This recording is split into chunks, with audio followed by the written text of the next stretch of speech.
Aujourd'hui, je vous emmène de l'autre côté de notre chère planète, dans un des pays les plus grands du monde.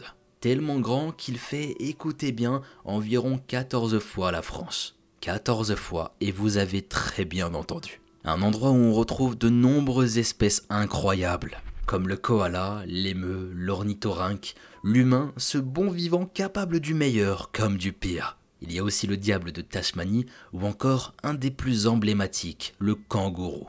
Vous avez deviné, je parle bien de l'Australie. Je vous imagine bien comme ça en train de me regarder. Mais on avait imaginé, Mogo. Ah là là là là, allez, passe à la suite, petit con. Je suis sûr qu'il y en a qui sont un petit peu nerveux comme ça quand ils me regardent. Calmez-vous, je reprends tout de suite. Situé à environ 15 000 km de la France, l'Australie est un pays qui regorge de diversité. Il possède la plus grande barrière de corail du monde, et ses paysages sont aussi variés que le nombre de climats qu'il possède. En ce moment, il fait très froid ici en France, et je peux vous dire qu'on se les caille. Mais là-bas en hiver, il fait très chaud. Cela s'explique par le fait que ce territoire est dans l'hémisphère sud, et que les saisons sont donc inversées par rapport à l'Europe. Le mois le plus froid pour eux est en juillet, et là-bas, Noël se fête donc en été. Mais malgré ces panoramas paradisiaques, l'Australie c'est aussi malheureusement un endroit durement touché par le changement climatique et la pollution humaine. Beaucoup d'écosystèmes en sont les victimes, comme les forêts et les insectes notamment. Au niveau de l'environnement, l'Institut de recherche international global Footprint Network avance que le pays a la plus forte empreinte écologique par habitant du monde. Pour vous donner une idée simple, si chaque personne dans le monde consommait comme la plupart des Australiens, l'humanité aurait besoin de plus de 5 planètes pour subvenir à ses besoins. Désolé de casser un peu l'ambiance avec ces déclarations, mais c'est quand même important d'en parler. C'est le problème central de notre époque et de notre avenir. Nous sommes tous concernés, qu'on le veuille ou non. Mais bref, passons. Pour cette nouvelle affaire, nous allons nous rendre au sud-est du pays, dans l'état de Victoria. Entre 2014 et 2016, près de Melbourne, sa capitale, 2 familles vont se voir déchirées de façon très triste, et probablement à tout jamais. Au centre de ce récit sordide, il y a une femme. Une femme aux yeux bleus et aux cheveux blonds, du nom de Bianca Edmonds. Sans plus attendre, voici son histoire. Let's begin.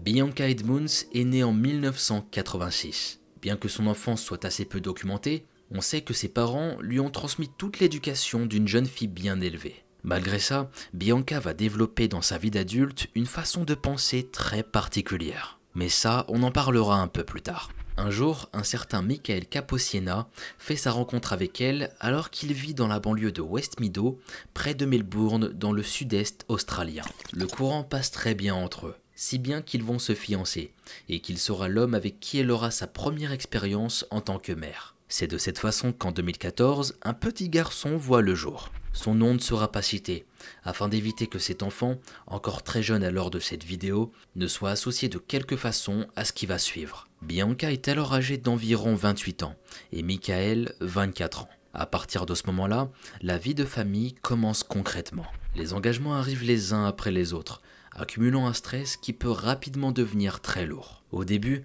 les choses se passent relativement bien entre les jeunes parents. Mais petit à petit, les tracas de la vie quotidienne ont tendance à reprendre le dessus. Il s'enclenche ainsi chez le couple de nombreuses disputes. Et parfois, malheureusement, ça peut devenir très violent. De ce que l'on peut lire sur différents médias, Bianca a tout l'air d'une femme au caractère très affirmé. Elle semble savoir ce qu'elle veut.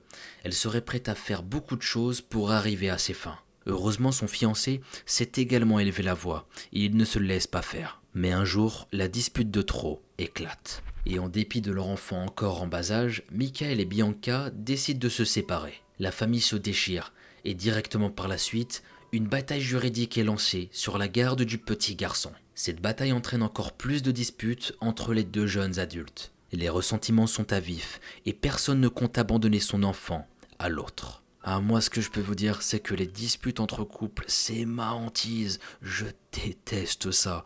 Donc là, ça va beaucoup trop loin. Je vous jure, c'est tellement triste de voir ça, et surtout quand il y a un enfant au milieu. Alors qu'ils pourraient essayer d'offrir tous deux une séparation et un contexte calme à leur progéniture, l'orgueil et la fierté se montrent plus forts que tout ça.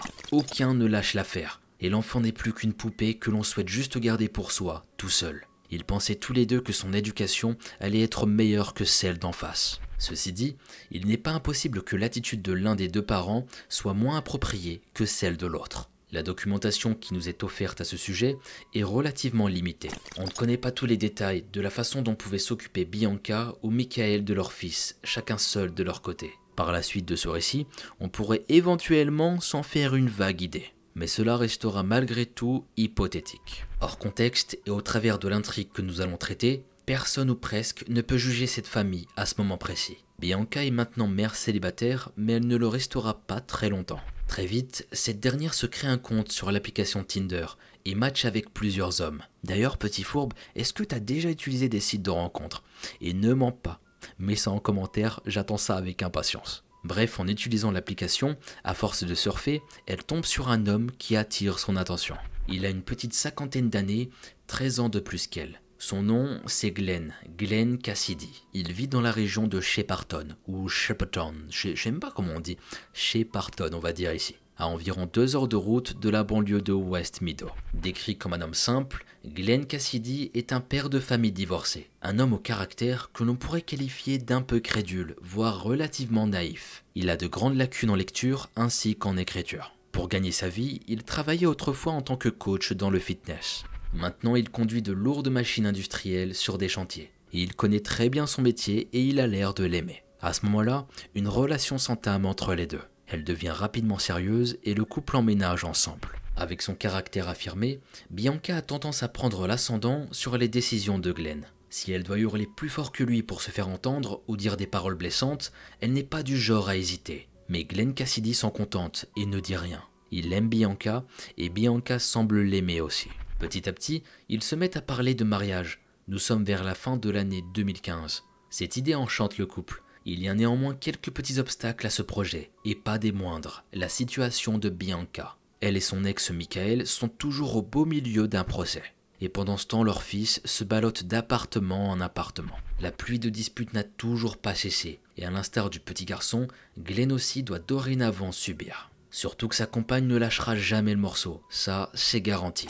Qui plus est, aucun compromis ne semble être recherché. De son côté, Michael, pourtant toujours fiancé à Bianca, a également rencontré une autre femme du nom de Sylvana. Ils habitent ensemble depuis quelque temps, dans le nord de Melbourne. Finalement, un verdict tombe au sujet du procès. La garde est accordée à Bianca, qui est jugée plus en disposition pour s'occuper au quotidien de leur fils. Michael bénéficie tout de même d'un droit de visite à hauteur d'1 fois par semaine au meilleur des cas. Cette visite aura lieu de façon supervisée, ce qui veut dire qu'il sera accompagné d'un professionnel. Cette nouvelle information montre bien qu'on ne connaît pas tous les détails de ce qu'a pu être leur relation. Si on en croit la justice, c'est la décision à prendre. Quoi qu'il en soit, cette situation fait sauter de joie Bianca. Elle a lutté pour ça et elle est enfin récompensée. Elle est si heureuse que Michael a perdu cette bataille. Très souvent, elle aborde ce sujet avec son nouveau compagnon Glenn, et elle emploie des mots durs, très durs. Elle descend son ex plus bactère, ce qui crée chez Glenn un grand sentiment d'amertume envers cet homme qu'il n'a que peu connu, voire pas du tout. Il se dit maintenant que c'était visiblement un salaud et qu'il l'est encore. Bianca jubile de le voir ainsi réagir à ses confessions. Elle peut enfin déverser toute sa haine, toute sa frustration dans une oreille attentive et qui la comprend. Il y a cependant un problème. Depuis quelque temps, Michael fait énormément d'efforts pour changer son comportement aux yeux de la justice. Et cela semble fonctionner. Petit à petit, tôt ou tard, il aura le droit de revoir plus souvent leur garçon. Rien que d'y penser, Bianca en est malade. Et par conséquent, Glenn aussi. Progressivement, l'amertume se renforce. Au mois de février 2016, Glenn et Bianca finissent enfin par se marier. La cérémonie est magnifique, Glenn est aux anges. Pour lui, c'est une nouvelle page de sa vie qui est en train de s'écrire. Ici, c'est assez triste, car si seulement il avait pu voir ne serait-ce qu'une seule seconde ce qui allait l'attendre dans un futur proche, il aurait très probablement supprimé Bianca de ses matchs Tinder bien avant tout ça. Il aurait peut-être même supprimé l'application. Mais nous ne sommes pas dans un récit fantastique. Les choses sont ce qu'elles sont, et les mauvaises rencontres aussi. Nous sommes dans la réalité, la dure, l'impitoyable réalité. Maintenant qu'ils se sont dit oui, Glenn et Bianca regardent ensemble vers l'horizon. Sur le papier, cela semble être idyllique, mais dans la pratique, il n'en est rien. C'est beaucoup plus compliqué. En particulier pour Glenn, qui doit subir régulièrement les attaques de celle qui partage désormais officiellement sa vie. Comme on le disait un peu plus tôt, Bianca dispose d'un caractère très affirmé. Enfin, je dirais plus qu'affirmé, écrasant même. Elle continue de cracher régulièrement sur son ex, ça, c'est une chose. Mais en plus de se servir de Glenn comme de son défouloir, elle se permet de l'insulter. Elle le descend tout le temps. Lorsque quelque chose venant de sa part, une réaction par exemple, lui déplaît, elle lui envoie des insultes telles que bâtard ou sans couille. Enfin, vous voyez un peu le genre d'insulte. Et tous ces mots fusent de sa bouche, cette même bouche qu'il embrasse tous les jours avant de se rendre au travail. Toucher la virilité de son mari pour le déstabiliser, l'insulter à longueur de journée, tout ça en disait long sur la mentalité de Bianca. Et ce n'était pas fini. Personne ne peut dire si elle se comporte de cette manière dans le but de briser émotionnellement Glenn. En tout cas, elle agit comme si c'était normal. Comme si son mari n'était juste là que pour encaisser et se faire insulter à longueur de journée. Mais tout ça, on le sait tous, c'est loin d'être normal. C'est même beaucoup trop toxique, bordel. Et moi, je peux vous dire que je déteste ça. S'il y a bien une chose, comme je le disais, dans les relations que je déteste, c'est le fait d'insulter tout ce manque de respect. Il n'y a rien de pire. Ce qui va suivre est au comble de tout ce que ni vous, ni moi, et ni probablement lui, n'aurions pu imaginer. Ce qui va suivre, seule Bianca aurait pu y songer. Et peut-être même plus que ça, le préméditer. Disons-le clairement, au fond, il est difficile d'affirmer si cette femme est réellement amoureuse de son mari. En fait, c'est possible, bien que sa manière de lui montrer est très singulière. En tout cas, une chose est certaine. Il y a bien une personne que Bianca déteste plus que tout au monde. Et cette personne, c'est Michael.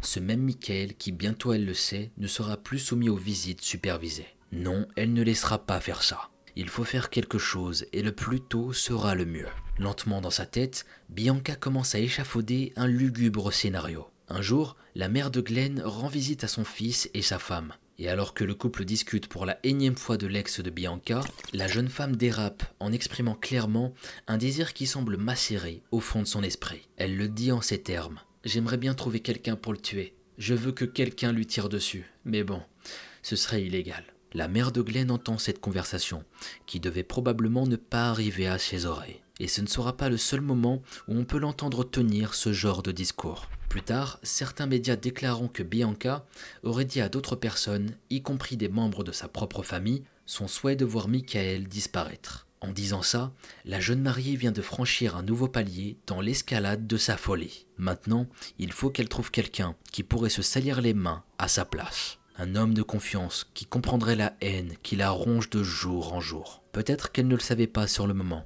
et personne ne peut l'affirmer aujourd'hui. Mais cet homme, elle l'a devant elle depuis plusieurs années maintenant. C'est tout simplement son mari. Bien sûr que ce rôle pourrait lui convenir à merveille. C'est son homme, il est là pour la protéger, c'est donc son devoir, c'est ce qu'elle pense. Alors Bianca se met à le préparer. Elle accélère la cadence et parle de Michael encore plus souvent à Glenn. Tous les jours ou presque, c'est de nouvelles insultes, de nouvelles confidences qu'elle fait à Glenn. Elle le manipule et lui ne voit absolument rien venir. Son regard s'obscurcit jour après jour. Tous les moyens sont bons pour faire monter la colère qu'il avait déjà en lui. Même se servir du petit garçon. Et oui, elle en était là. Qu'est-ce qui se passera lorsque Michael pourra le revoir normalement, hein ? Glenn, qui s'y était relativement attaché, partagera forcément moins de moments avec lui. À la place, ce sera l'ex, cet individu affreux. Bianca répète que c'est injuste. Alors bien sûr que ça l'est, c'est une vérité indiscutable. De toute façon, si Glenn émet une opinion différente ou nuancée, sa femme se met à hurler. Les insultes pleuvent, et cette attitude prouve bien l'état émotionnel dans lequel elle est. Vers la fin mars 2016, Bianca décide de franchir la limite. Elle ordonne à son mari de se rendre au domicile de Michael et sa femme Sylvana pour s'occuper de lui. Elle lui dit qu'il doit le faire et qu'il le ferait s'il a des putains de couilles. Elle le dit comme ça, j'invente rien. Elle le culpabilise en lui affirmant qu'il doit montrer que c'est lui l'homme, que c'est lui le mâle alpha, qu'il doit le faire. Et attention, si Glenn se dégonfle, non seulement il passera pour une mauviette et un dégonflé à ses yeux, mais en plus elle le privera de relations sexuelles. Oui, c'est comme ça que ça se passe dans le cerveau de Bianca, un cerveau malade, contrôlé par un instinct primitif et meurtrier. Elle promet à Glenn que s'il ne se rend pas rapidement chez Michael pour lui régler ses comptes, elle ne lui donnera plus jamais d'orgasme. What ? C'est quoi ce genre de chantage ? C'est là qu'on voit à quel point elle était diabolique. J'imagine trop la scène. Si tu ne tues pas ces 4 personnes là devant moi, qui m'a embêté, tu verras, ce soir, tu n'auras rien. Et pas la peine de me regarder comme ça. Tu prends un couteau, une arbalète, tu fais ça de façon propre et nette. Qu'est-ce que je raconte? Je suis en train de devenir fou. C'est à cause d'elle. Elle est contagieuse. Elle dit n'importe quoi. Tuer quelqu'un ou sinon tu seras privé de relation. C'était du grand n'importe quoi. S'il ne le fait pas, à ses yeux, il ne sera plus un homme. Ce sont ses mots. À l'écoute de ces menaces, Glenn réagit exactement comme le prévoyait sa femme. Il saute à plein pied dans son délire. Il est prêt à en découdre avec Michael, qui lui ne se doute d'absolument rien. Il se prépare une petite liste de choses à penser, avant de se rendre chez le couple à Melbourne. Parmi ces choses, se procurer une arme, un fusil à pompe à canon scié. À l'intérieur de la chambre, une seule balle. À l'aide d'une feuille et d'un stylo, Bianca lui dessine un plan du quartier. Elle y mentionne notamment les emplacements des caméras de surveillance extérieures, et aussi la position des voisins ayant des chiens qui pourraient aboyer. Il semble que rien n'est laissé au hasard. C'est là qu'on voit à quel point elle était horrible. Elle a réfléchi à tout de A à Z. Une vraie diablesse pleine d'idées sombres. Le premier week-end du mois de mars, Glenn prend sa voiture et se rend au domicile de Michael et Sylvana. Il se rapproche discrètement de la maison comme prévu, mais il constate qu'il n'y a pas de voiture garée, et pour cause, le couple est absent. Glenn va donc attendre patiemment leur retour, et ce durant tout le week-end. Oui, vous avez bien entendu, il attendra tout un week-end. Il était tellement déterminé dans sa tâche qu'il ne comptait plus les heures. Mais heureusement, personne ne reviendra durant ces 2 jours. Le premier jour, Glenn appelle donc sa femme en lui expliquant le problème. Pendant ce temps, celle-ci est à plus de 200 km de là, dans la ville de Shepparton. Entre parenthèses, si elle est si loin, ce n'est pas pour rien. Lorsque la police découvrira la disparition de Michael, elle fera partie des premières personnes à qui ils viendront directement poser des questions. Il faut donc qu'elle dispose d'un alibi en béton. Pour ce qui concerne Glenn, même s'il n'est pas physiquement avec elle, elle pourra toujours mentir en disant qu'il était bien là. Du moins dans l'hypothèse où elle aurait réellement pensé au sort de son mari après cette folie. Au téléphone, Glenn explique à sa femme que personne n'est présent dans la maison. S'ensuit une explication de tout ce qu'il a fait jusqu'à maintenant. Et il dira aussi ce qu'il compte faire par la suite. Glenn et Bianca ne parlent pas directement de meurtre, mais parlent du travail qui doit être accompli. Si l'on sait autant de détails sur ce qui a été dit durant leur conversation, c'est parce que Glenn avait installé sur son téléphone une application pour enregistrer les appels téléphoniques, pour des raisons qui restent aujourd'hui inconnues. Ce travail, comme ils le disent, semble extrêmement important à réaliser. Il est donc très frustrant pour eux de devoir attendre pour l'accomplir. Glenn raconte à sa femme qu'il a fait plusieurs fois le tour du pâté de maison en voiture. Le temps commence à être long et il craint d'attirer l'attention du voisinage. Il a déjà l'impression d'avoir senti des regards pesants sur lui. Bianca essaie de l'encourager en lui répétant que le travail devait être fait. Elle faisait que répéter que ça devait terminer et qu'une fois terminé, leur avenir serait meilleur. Quand elle lui dit tout ça, Glenn répond simplement par oui. Elle ajoute que leur couple a besoin de ce stress en moins dans leur vie et que passer par un dispositif juridique ne mènerait à rien. Ce serait même le contraire, puisque Michael s'apprête à s'émanciper des visites supervisées. Évidemment, cet enregistrement téléphonique sera très important pour la suite, car même si c'est à demi-mot, on peut très bien comprendre les intentions derrière. Soudainement, Glenn coupe la parole en posant une question à sa femme. « Tu penses que nous pourrions faire l'amour demain soir ?» Ce à quoi Bianca répond froidement « Je ne sais pas, ça dépend, si le travail est un succès ou non. » On peut alors sentir une gêne de la part de Glenn. Dans un rire jaune, il lui dit qu'il l'aime, ce à quoi Bianca répond « Fais ton travail ». Mais Glenn insiste « Je t'aime ». Concentre-toi. Glenn le répète plus fort. Je t'aime. Mais Bianca continue. Concentre-toi, ne fais pas n'importe quoi, fais attention. Glenn répond par oui et par un je t'aime. Concernant Bianca, elle lui dit qu'elle le sait. L'échange continue et Glenn continue de mendier l'amour de sa femme. Mais elle évite au maximum d'y répondre. Le couple finit par se dire au revoir, on sent un Glenn déstabilisé, mais il ne dit rien. Il est clair ici que sa femme dispose d'une certaine emprise sur lui. Il est là pour accomplir ce travail et rien d'autre. Elle le manipule, le tient à sa botte, tel un sergent qui manœuvrerait son soldat dans une opération de haut risque. Qui sait après tout, peut-être l'a-t-elle toujours préparée pour ce moment. Peut-être que depuis le début, le but a toujours été de finalement l'utiliser pour cette sinistre besogne. Voilà à quel point le pauvre Glenn est crédule. Malheureusement pour lui, il le paiera cher. Et il ne sera pas seul comme vous pouvez l'imaginer. C'est toute la famille qui le paiera très cher. À la fin du week-end, ni Michael ni Sylvana sa femme ne sont rentrés. Le travail est donc remis au week-end prochain. Le 12 mars sera la date fatidique. Et nous allons découvrir tout ça. Banks.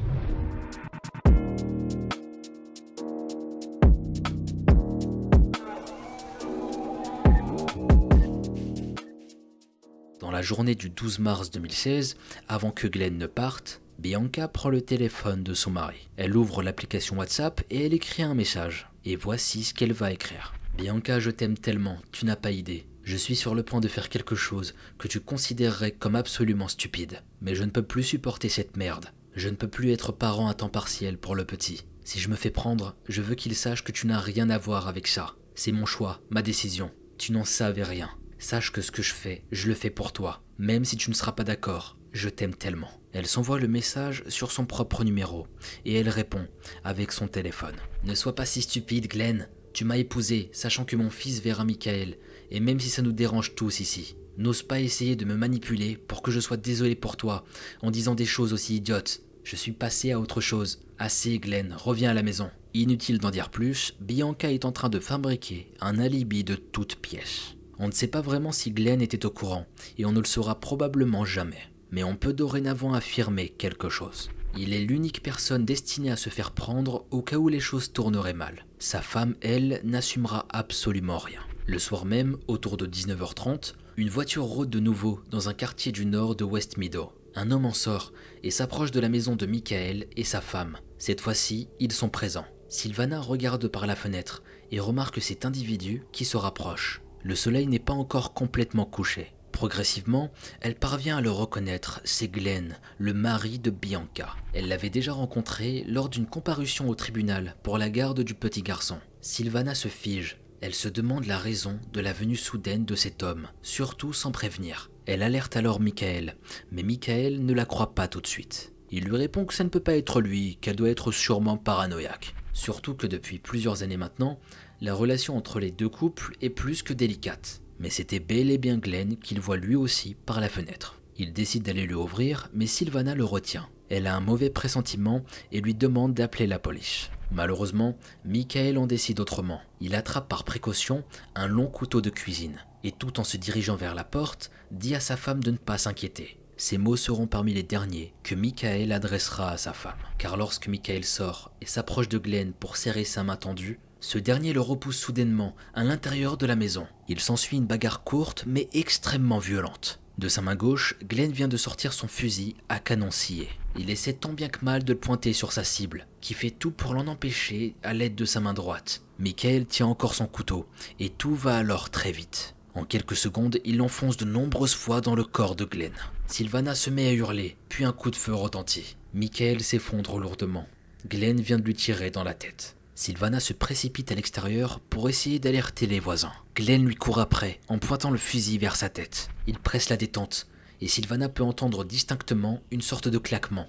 Puis, plus rien. L'arme n'avait donc qu'une seule balle. Glenn savait qu'il en avait qu'une au moment de se rendre chez le couple, mais il avait tout de même essayé. Impossible de dire si dans le feu de l'action, il l'avait oublié, ou si cette démarche avait pour seul but de faire peur à Sylvana. Quoi qu'il en soit, c'est la deuxième hypothèse qui en résulte. Sylvana est complètement terrorisée et Glenn peut l'agresser. Mais cette attaque ne dure pas longtemps. Le corps de Glenn est coupé de toutes parts. Il se vide abondamment de son sang. Sa vue se brouille. Il finit par tomber lui aussi, pendant que les voisins arrivent. Et alors que lentement il meurt, il dit ces mots. « Dites aux enfants que je les aime.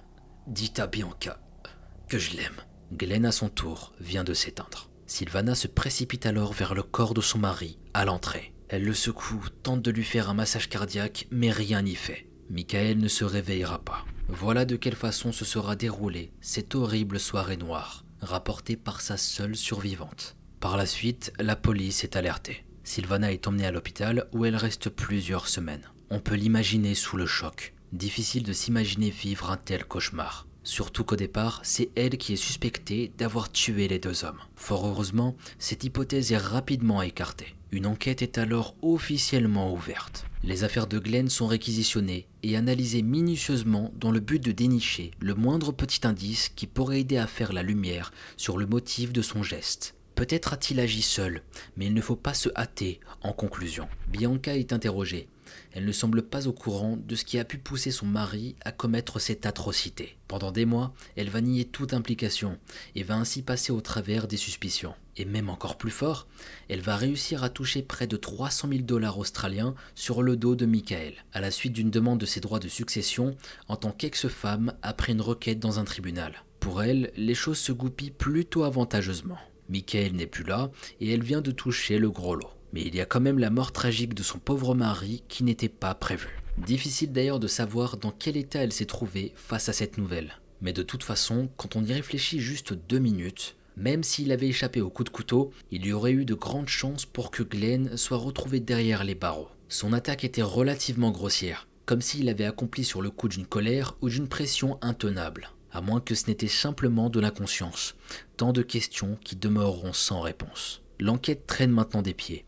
Les mois passent, puis les années. Ce n'est qu'au cours de l'année 2018 que l'enquête s'intéresse véritablement au rôle de Bianca dans cette histoire. Le temps a été long, mais des indices concrets sont là. Lorsqu'il a été retrouvé mort, Glenn avait dans une de ses poches de son pantalon un morceau de papier chiffonné et plein de sang. C'était un plan du quartier, ce qui indique déjà la probable préméditation du meurtre. Le laboratoire l'a analysé en profondeur, dans l'idée éventuelle d'y retrouver un ADN ou une empreinte digitale différente de ceux de Glenn. C'est un travail fastidieux qui a pris du temps, mais qui a payé. Au milieu du flot d'informations, une empreinte ne correspond pas aux traces de l'assaillant. Elle est isolée puis comparée, et le résultat est sans appel. Elle appartient à sa femme, Bianca, ce qui signifie qu'elle a, à un moment ou un autre, touché cette feuille de papier. Un deuxième élément interpelle les enquêteurs. Le SMS retrouvé sur le portable de Glenn.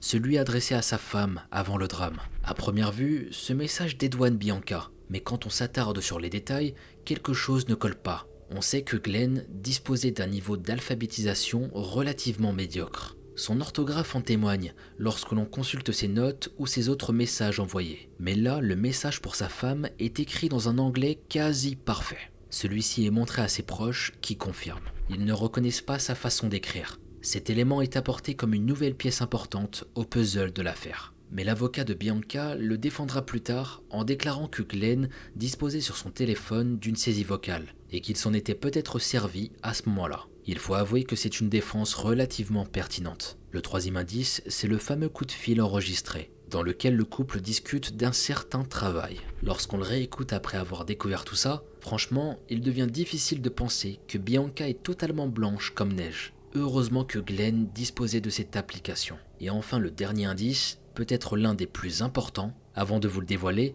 il faut d'abord vous expliquer de quelle façon les enquêteurs se le sont procurés. Environ 2 mois seulement après le drame de West Meadow, Bianca, de nouveau célibataire, a réinstallé Tinder. Au bout d'un moment, elle a fini par rencontrer un homme du nom de Todd Bockham. Et il faut savoir que cet homme a un profil particulier. C'est un ancien détenu. Il a fait 8 années de prison pour avoir tranché la gorge de son ex-femme et poignardé en plus de ça sa belle-sœur. Là, on peut s'imaginer le tableau morbide.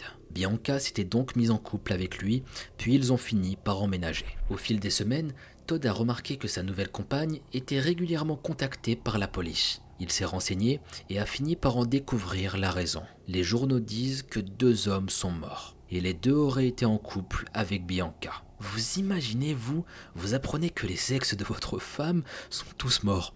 Moi le premier, je cours. Je ne reste pas une seule seconde de plus avec cette personne. Ça fait peur. Bref, je reprends, mais je vous garantis que je ne serais pas resté. Mais déjà, qui serait resté d'ailleurs? Le problème, c'est qu'elle lui a raconté que son ex était décédé d'un cancer. Alors contrarié, il aurait cherché à lui faire cracher la vraie version des faits, et elle aurait fini par lui avouer. Choqué de ces révélations, il a alors décidé de contacter la police pour leur communiquer ces révélations. Et voilà le dernier indice, son témoignage. Selon ses dires, Bianca lui aurait avoué avoir dessiné le plan du quartier. D'avoir aussi écrit le SMS sur le portable de Glenn, elle lui aurait aussi dit mot pour mot avoir planifié la mort de Michael. Et que maintenant, elle aurait peur de se faire rattraper. D'ailleurs, elle semble se douter que cela arrivera tôt ou tard. Elle n'en peut plus d'y penser. La pression était devenue beaucoup trop forte pour elle. Elle répète que la police ne cesse de la harceler et que leurs doutes sont de plus en plus gros. Bref, elle songe à carrément aller se rendre. Riche de ces nouveaux éléments, les enquêteurs prennent la décision de la convoquer pour la confronter. Ils se disent qu'elle n'ira peut-être de nouveau, mais qu'importe. Car parfois, la clé du mystère se trouve dans la communication non verbale. Bianca est installée à une table et l'entretien commence. Comme prévu, elle va nier tout en bloc pour le dessin, le SMS ainsi que les appels. Mais au fur et à mesure que le temps passe et que les arguments sont alignés, la police remarque que la jeune veuve évite de plus en plus le contact visuel. Puis à un moment où la pression se fait manifestement trop grande, Bianca regarde alors le détective dans les yeux pour répéter en larmes « Je ne l'ai pas fait, je ne l'ai pas encouragé, je ne l'ai pas fait ». Lorsque la police lui parle du témoignage de son conjoint actuel, elle continue de démentir. « Ce mec a fait 8 ans de prison pour meurtre, et vous lui faites plus confiance à lui qu'à moi ?» Voilà sa défense. Mais cette explosion émotionnelle ne suffira pas à convaincre les autorités. D'autant plus que la mère de Bianca, Helen Edmunds, vient également apporter sa pierre à l'édifice. Elle témoigne que le soir du meurtre, sa fille l'aurait appelée après avoir appris ce qui s'était passé entre Michael et Glenn. Hystérique, elle a dit que tout est devenu incontrôlable, et elle disait que c'était de sa propre faute. Que c'était de sa faute, que Glenn n'était pas celui qui était censé mourir. Mais elle aurait également déclaré que maintenant, tous ses ennuis étaient terminés, et qu'elle n'aurait plus de soucis pour la garde de son enfant. À cela, Helen Edmunds précise quand même quelque chose. Selon elle, Michael aurait eu quand même des épisodes violents envers Bianca. Même si aujourd'hui il était encore vivant, elle ne souhaiterait pas que cet homme ait encore des liens avec sa fille ou son petit-fils. Cette phrase venant d'une maman probablement acculée par toute cette histoire pourrait en dire long sur énormément de choses. Tout le monde sait qu'il est déconseillé de se faire justice soi-même, dans la grande majorité des cas. Mais parfois la violence et l'injustice vécues par certaines personnes pourraient être le moteur pour les pousser à commettre l'irréparable. Je ne suis pas en train de dire que c'est le cas ici, non. Jamais je dirais que Michael méritait ce qui lui est arrivé, non, c'est pas ça. Mais c'est tout de même quelque chose qu'il faut avoir en tête, pour avoir un esprit critique et éventuellement nuancé sur certaines choses. Après tout, peut-être qu'il était vraiment violent avec son ex-femme, qui sait. Mais les journaux ne mentionneront aucune chose dans ce sens. Mais pour autant, si c'était la vérité, est-ce que ça méritait un tel déversement de haine? Est-ce que ça méritait ses morts? Et maintenant, cet enfant privé de père? À vous d'en juger. J'attends vos avis dans les commentaires. Continuons. Il va être relativement compliqué pour la police de démêler le vrai du faux. Chaque élément ou presque pourrait dans une certaine mesure être contesté. Mais le comportement de Bianca, associé à tous les éléments mis bout à bout, ne laisse que très peu de place au doute. Mais elle est relâchée. Le temps pour la police de prendre une décision la concernant. Puis enfin, un matin de juin 2019, 3 ans et 3 mois exactement, après les événements tragiques, une équipe de gendarmes débarque chez elle pour l'arrêter pour meurtre. Bianca n'oppose pas ou peu de résistance. Elle est déplacée en détention provisoire où elle va rester pendant 3 ans. Débutent alors 3 procès. S'il y en a autant, c'est parce que le jury parvient difficilement à se mettre d'accord sur les circonstances et les éléments rassemblés par l'enquête. Le premier a lieu en juin 2022, le second en août et enfin en décembre 2022.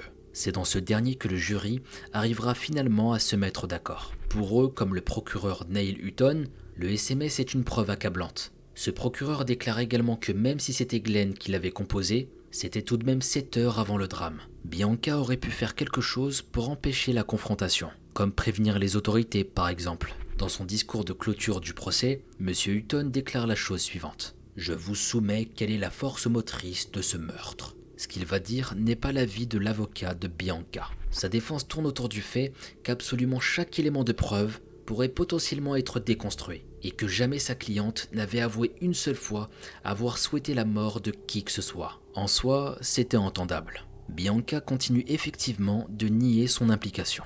Le jury avance que durant sa détention, l'accusée aurait fait des aveux à certains prisonniers, tout comme elle l'avait fait avec Todd Bockham, avec qui elle n'est plus en couple aujourd'hui. À la fin du procès, un verdict est rendu. Enfin, Bianca Edmunds est officiellement déclarée coupable d'avoir dirigé, encouragé ou aidé son mari défunt à tuer Michael Caposiena, son ancien partenaire et père de son jeune fils. Aujourd'hui, sa sentence n'est pas encore prononcée. Au vu du caractère très récent de l'affaire, il va falloir attendre milieu 2023 pour avoir un résultat. Mais il y a de très grandes chances que Bianca prenne la perpétuité en Australie. C'est quasi sûr à 99%.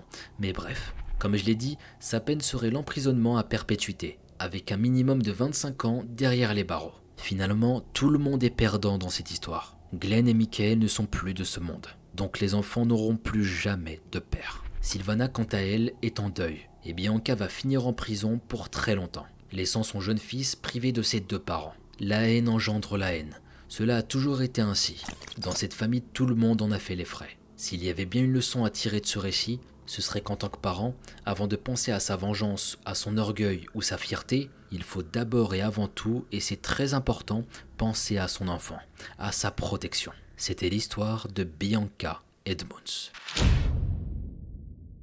Avant de commencer, on va s'intéresser à la définition du mot stalking afin de partir sur de bonnes bases. Le stalking, c'est une forme aggravée de harcèlement et synonyme de persécution doublée d'espionnage. Ce terme vient tout droit de l'anglais stalk, qui veut dire littéralement traquer. Il est juridiquement traduit par harcèlement criminel. Donc on fait face à quelque chose de grave dont beaucoup d'entre nous peuvent être victimes. Et d'ailleurs, j'ai une petite anecdote. Il y a de ça de nombreuses années auparavant, j'avais rencontré une femme. Et lorsque j'ai fait connaissance avec, qu'elle m'a parlé de son passé et de tout ce qu'elle avait vécu, dans ma tête je me suis dit mais c'est pas possible. Comment on peut faire subir ça à quelqu'un qu'on a aimé, sérieux? Elle avait un ex qui ne lâchait pas l'affaire, qui la stalkait dans ses moindres faits et gestes. Il était tellement sombre que cette pauvre femme a fini par accepter la situation. Il était oppressant, menaçant. Il jouait beaucoup avec les émotions de son ex, jusqu'à faire du chantage affectif. Même après leur séparation, il continue à lui mettre une pression monstrueuse. Encore des menaces, encore et des mises en garde. Des insultes pour la rabaisser et lui rappeler à quel point il était important à ses yeux. Quand je discutais avec elle, elle me disait qu'elle avait l'habitude et je trouvais ça tellement triste. Elle me disait que de toute façon, la justice ne pouvait rien pour elle. Si je vous raconte tout ça, c'est qu'il y a de nombreuses personnes qui se font stalker et qui se font harceler de façon continuelle. Des individus leur pourrissent la vie, et malheureusement pour certaines, elles restent dans une position d'acceptation. Elles le restent parce qu'elles ne savent pas comment s'en sortir. Je rappelle ici que le stalking est un comportement à l'égard d'une personne qui peut faire ressentir de la peur à cette dernière. Le stalker va donc s'imposer dans la vie d'une personne sans son consentement, et à travers tout ça, il développe une réelle obsession de celle-ci. Et pour le coup, dans l'affaire qu'on va voir, on est en plein dedans. Sans plus attendre, découvrons l'histoire d'Abigail Saldanha. Let's begin!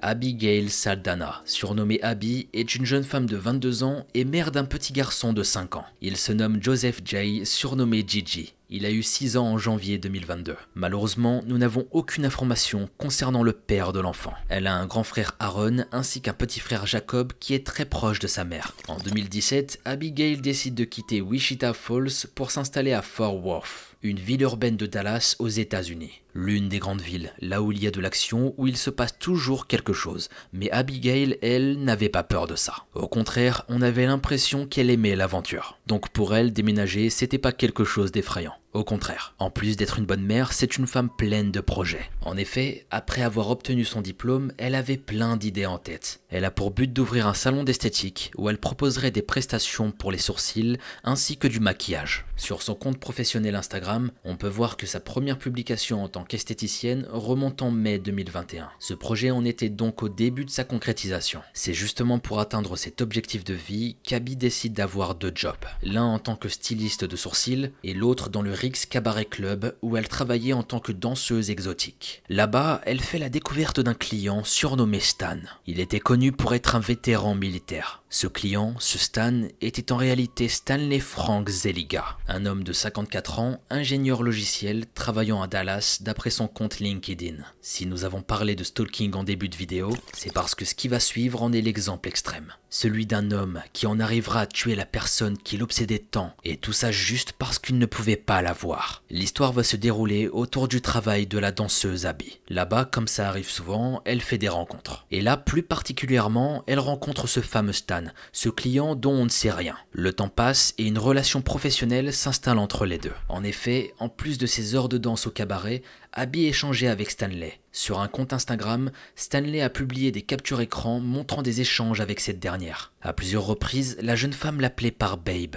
donc c'était plutôt très intime. En réalité, Stanley payait Abigail contre des relations sexuelles. Il lui payait aussi plein d'autres activités comme des sorties ou des restaurants. Ici, on parle de plusieurs milliers de dollars qu'il lui aurait versés. Les informations sur le réel déroulement de leur rendez-vous restent assez floues. Dans des échanges par SMS publiés par Stan, on voit qu'elle le remerciait pour les soirées, qu'elle avait hâte de le revoir. On peut conclure qu'elle lui donnait de l'attention en échange d'argent. Ici, on peut estimer qu'elle n'était pas amoureuse, ni attirée par lui, puisque c'est déjà arrivé qu'elle lui rappelle qu'il ne l'avait pas payé suffisamment. Mais très vite, Abby fait part de ses craintes envers cet homme. Elle en avait peur et elle le confiera à ses collègues de travail. Elle disait qu'il la harcelait, qu'il la suivait. L'élément déclencheur de cette peur est la découverte d'un tracker GPS sous son véhicule. Et pour elle, nul doute, ça ne pouvait être que Stanley. Elle avait d'ailleurs repéré son véhicule à plusieurs reprises, donc elle le savait très bien. Elle en parlera également à sa mère, Jessica Contreras. Elle lui conseilla d'en parler le plus vite possible à la police. Mais on ne saura jamais si elle l'a vraiment fait.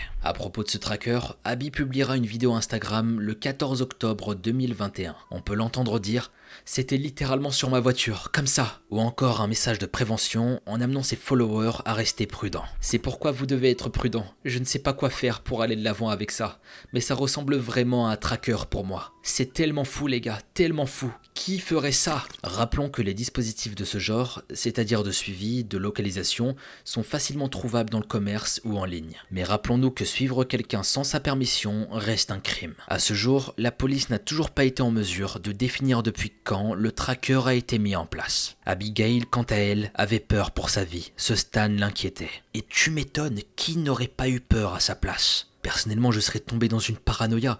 Avoir un tracker sous son véhicule, ça semble improbable, sérieux. Ce Stan, en plus d'être obsédé par elle, commençait à la menacer de porter plainte pour prostitution. Et ces accusations auraient été appuyées selon lui par les preuves des versements d'argent qu'il lui faisait. Les fameuses captures d'écran qu'il a publiées dans son second compte Instagram. En réalité, c'était beaucoup plus sombre que ça. Il voulait porter plainte contre elle parce qu'elle l'irritait. Il était persuadé qu'ils avaient une relation intime, alors que du côté d'Abigail, c'était purement professionnel. Il affirmera également d'envisager un avenir avec elle. Il va insister sur le fait qu'elle lui avait menti et se positionner en tant que victime. Dans un témoignage, il dira toutes les choses suivantes. « Je n'aurais jamais pensé que je serais l'un de ces gars qu'on profite. Partage pour la sensibilisation. Abigail et moi, depuis juillet 2021, nous profitons de la compagnie de l'un et de l'autre. Elle est si belle et agréable que j'ai imaginé un avenir avec elle. Mais gérer tous les mensonges est accablant. Je me rends compte que ça fait partie de votre travail principal en tant qu'artiste culturel. » Après avoir dit tout ça, il poursuit en disant que si elle quittait son deuxième emploi en étant dans un réseau de prostitution haut de gamme, alors ils pourraient être ensemble. Là, on voit très bien qu'il avait un problème et qu'il était clairement dans un film.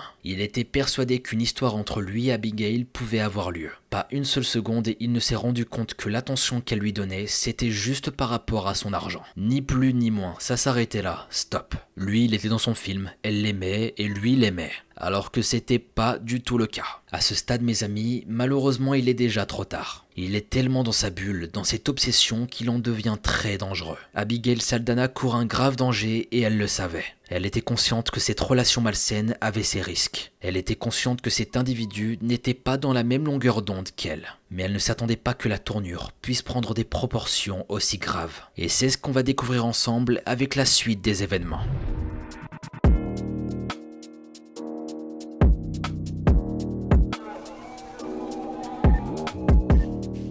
Ce 26 octobre, Abigail reçoit un message de Stanley. Ce dernier la menace de plus en plus de porter plainte contre elle. Il utiliserait les captures d'écran pour porter appui sur ses allégations de prostitution. Aux alentours de 20h40, le 911 reçoit un appel. Une personne venait d'être témoin d'un accident sur l'autoroute 183 au croisement de la 131 State Highway boulevard Amon Carter. Le témoin voit alors une voiture, une berline Hyundai argentée grise. La voiture va accélérer subitement et prendre la sortie d'autoroute. Elle dévie alors sur une zone gazonnée, finissant sa course en heurtant le panneau de signalisation. L'appel au 911 passé, l'homme s'approche de la voiture afin de voir s'il peut aider d'une quelconque façon. Mais à l'intérieur de l'habitacle, il tombe sur une femme qui ne bouge pas, qui ne répond pas. Lors de l'arrivée des secours, la femme est déclarée morte sur les lieux par les médecins légistes. Elle a été abattue au volant de sa voiture. Les urgentistes font alors appel aux forces de l'ordre. Cette femme, c'est Abigail Saldana, qui est identifiée grâce à son passeport retrouvé dans la voiture. En effet, il ne s'agit pas là que d'un malheureux accident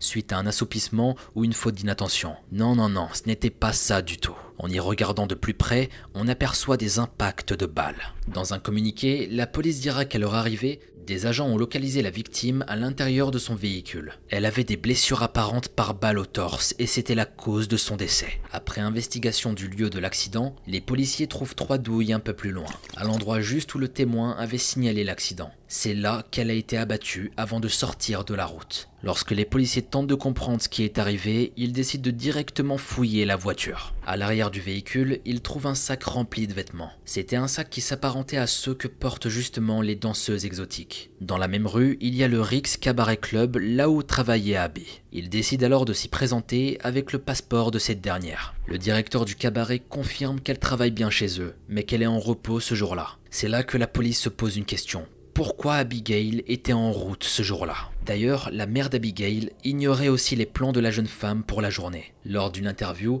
elle dira que les dernières nouvelles qu'elle avait eues de sa fille ce jour-là étaient un échange SMS aux alentours de 18h30, soit 2 heures avant la fusillade. Le lendemain, le bureau du médecin légiste identifie officiellement la victime comme étant Abigail Saldana, décédée à l'âge de 22 ans. Vous imaginez à quel point c'est triste, Mesquina. Elle a perdu la vie à seulement 22 ans, la pauvre. Elle avait toute la vie devant elle, construire une famille, avoir des projets de vie. Mais du jour au lendemain, elle perdra la vie. C'est juste terrible. Parfois notre existence ne tient qu'à un fil, et ça c'est réel. Et c'est pour ça que je vous le dis souvent, d'où l'importance de profiter de chaque seconde avec sa famille, ses proches, et de profiter de cette vie, bordel. Bref, à partir de là, une fois Abigail Saldana identifiée et confirmée morte à l'âge de 22 ans, le rapprochement avec Stanley Zeliga est rapidement fait. En effet, lorsque la famille d'Abigail reçoit un appel fatidique lui annonçant cette terrible nouvelle, elle contacte immédiatement le bureau des homicides de la police de Fort Worth. Elle va leur faire part de la peur que ressentait Abby envers cet homme, le stalking et le harcèlement. Dans cette affaire, il y a une personne qui s'est donné corps et âme pour faire avancer les choses.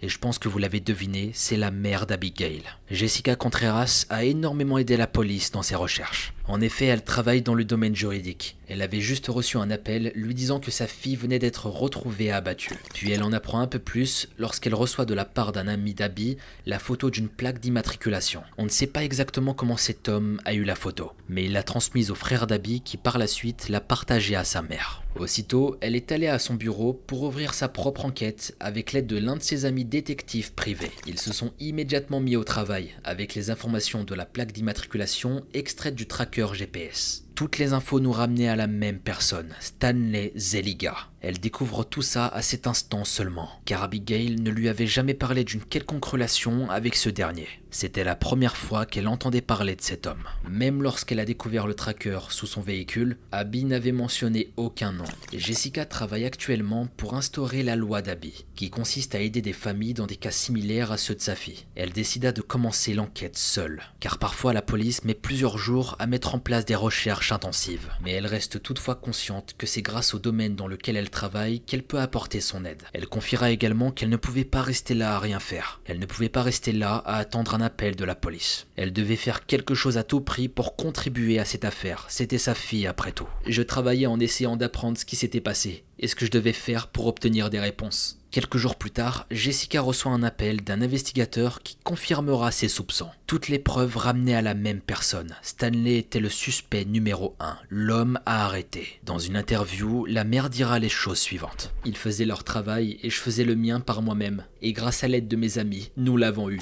Abby n'est plus avec nous, mais sa mère est ici. Je vais être sa voix, son avocat et l'être pour toutes les autres femmes qui traversent cette épreuve. À travers cette affaire, on ressent énormément l'amour de sa mère envers sa fille. Elle veut rendre justice elle-même et je trouve ça super beau. Elle ne lâche pas l'affaire et elle fait tout ce qui est en son pouvoir pour retrouver le tueur de sa fille et le mettre derrière les barreaux. Et ça se comprend, ce grand malade a pris la vie de sa fille qui est partie bien trop tôt. Emporté par une folie meurtrière, il va prendre sa vie à tout jamais. Grâce à tous les efforts de la mère d'Abigail Saldana, ça allait porter ses fruits. Il est temps pour toi de te faire arrêter, Stanley, et de pourrir en prison.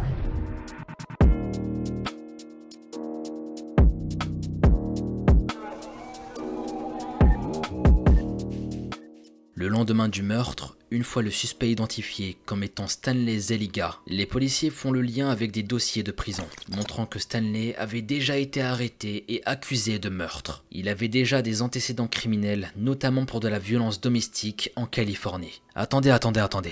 C'est quand même dingue de se dire que cet homme avait déjà été accusé de meurtre. C'est quand même dingue de se dire que cet homme est en liberté sans aucune surveillance. C'est juste absurde. La justice, qu'est-ce qui se passe? Ne jamais laisser un homme accusé de meurtre sans surveillance, je sais pas, ça me paraît logique. Bref, reprenons.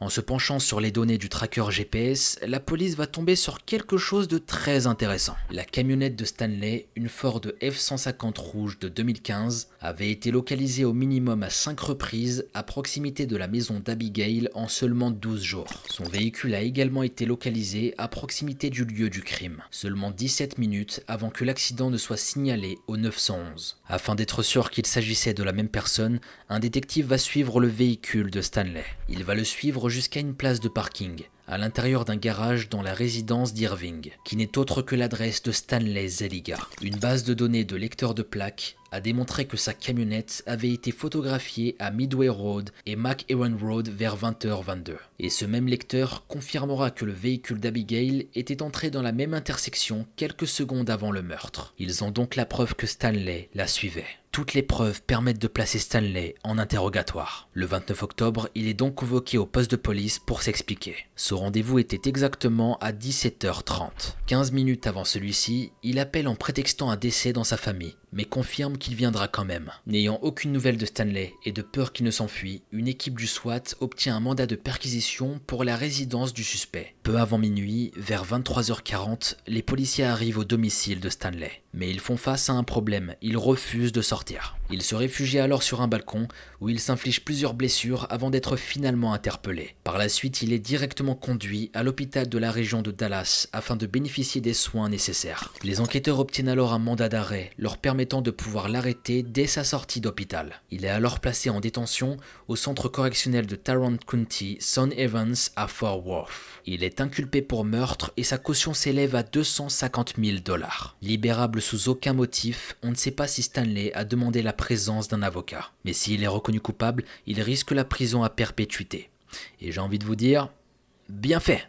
Heureusement si ça arrive. Parce que des hommes comme toi, ça fait vraiment peur. Et des gens comme toi ne méritent pas de vivre en société. Oui, ce que je dis est dur, mais imaginez votre sœur qui est en train de parler à un individu pareil et qui finalement va se prendre plein de balles parce qu'elle ne voulait pas de lui. Donc s'il vous plaît, enfermez-le et loin de nous ce genre d'individu. Maintenant, revenons à Abigail et sa famille. Une semaine après le meurtre, les obsèques d'Abigail prennent place à l'église catholique du Sacré-Cœur. Rappelez-vous, elle avait un fils, donc elle le laissera derrière elle. Dans son malheur, l'enfant a tout de même une petite part de chance. En effet, il ne sera pas placé. Le frère d'Abby, l'oncle du petit Gigi, dira sur un post Facebook que sa famille allait s'en occuper. D'ailleurs, Jessica, la mère d'Abby, publiera les choses suivantes. Avant qu'Abby nous quitte, elle s'était arrangée pour le baptême de Joseph. Hier, nous avons célébré cette journée spéciale. Sa famille, profondément en deuil, continue de faire vivre Abigail. C'était une amie, une mère aimante, belle, brillante et indépendante. Elle aimait ses frères et son fils, et elle avait toute une carrière devant elle, plein d'ambition. Elle était proche de sa mère, et elle était magnifique en tout point. Sa mère dira « Il nous l'a volé. Je vais m'assurer que chaque fois qu'il y a une audience au tribunal, il verra ma tête là-bas. Il verra qu'Abby n'était jamais seule. Je ne vais pas m'arrêter. Je me battrai et je me battrai. Il a pris ma fierté, il a pris ma joie. » Également, un de ses frères dira tout ça. Quand j'essayais de toujours comprendre, tu étais toujours là pour moi. Toujours. J'aimerais juste pouvoir te parler une dernière fois, petite sœur. À ce jour, l'enquête est toujours en cours, afin de déterminer si oui ou non, Stanley Zeliga sera reconnu coupable pour le meurtre d'Abigail. Brad Perez, un agent en charge de l'affaire, dira qu'il n'y a aucune autre information à fournir actuellement. Kathleen est une mère au foyer de 42 ans qui vit dans la petite ville de Calera, dans le sud de l'Alabama. Elle vit dans une banlieue chic de la ville, dans un beau pavillon familial. Kathleen est une jolie blonde qui prend énormément soin d'elle. Elle est d'ailleurs connue pour sa beauté et sa personnalité insouciante. Elle ne laisse personne indifférent. Partout où elle va, on la remarque. Elle a un style vestimentaire plutôt osé qui fait que beaucoup de gens se retournent vers elle, quand elle marche dans la rue par exemple. Mais Kathleen adore ça, elle aime être le centre d'intérêt. Sa ressemblance avec Marilyn Monroe est frappante. Malgré tous les préjugés qu'on peut avoir sur elle, c'est une femme mariée et fidèle. Elle a rencontré son mari Jeff West en 2004 et c'est seulement après 4 mois de relation qu'ils se sont mariés. Jeff est officier de police au campus du Southern College. C'est un vétéran de l'armée américaine où il y était recruteur. Le couple est très amoureux et juste 1 an plus tard, ils vont donner naissance à une fille qu'ils vont nommer Lola. Pour le monde extérieur, c'était une famille normale et heureuse. Même si pour la plupart des gens, le couple n'allait pas vraiment ensemble. Beaucoup de gens se demandent comment Jeff a pu avoir une femme comme Caitlyn. Pour eux, il était très chanceux, c'était même un gros vénard. Elle qui était plutôt exubérante, avec son style parfois à la limite de la vulgarité. Alors que Jeff, lui, c'était plutôt un homme très simple. Il s'agit d'un duo improbable, mais on dit souvent que les opposés s'attirent. Et c'est vraiment le cas pour Caitlyn et Jeff. Malgré tout ça, le couple vit le parfait amour. Elle publie constamment des photos d'elle et de sa famille vivant leur vie tranquille de banlieue sur son compte Facebook. Elle aime vraiment passer du temps sur les réseaux sociaux et poste pas mal de photos sur leur quotidien. Caitlyn va à l'encontre de tous les stéréotypes. Il y a beaucoup de clichés autour des femmes au foyer. On pense souvent à une femme épuisée qui vit à travers de son mari et de ses enfants. Mais Caitlyn est l'inverse de tout ça. Elle est rayonnante. Elle a toujours le sourire et elle aime réellement s'occuper de sa famille. Elle a réussi à trouver son équilibre, enfin, du moins en apparence. Car en réalité, elle a une vie secrète. Elle a su reprendre le dessus et utiliser son temps libre à une nouvelle passion.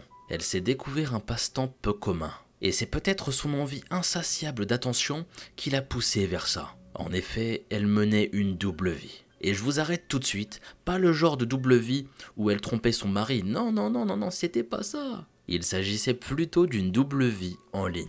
La belle Caitlyn est plus connue sous le nom de Kitty Cat sur internet. Elle aime poster des photos d'elle portant de la lingerie, des costumes, voire même rien du tout. C'est une exhibitionniste autoproclamée. Et tout ça dénote un peu avec la vision habituelle d'une mère au foyer, femme d'un vétéran de l'armée. Mais c'est grâce à ça qu'elle a trouvé son équilibre. Elle a réussi à se créer une véritable notoriété.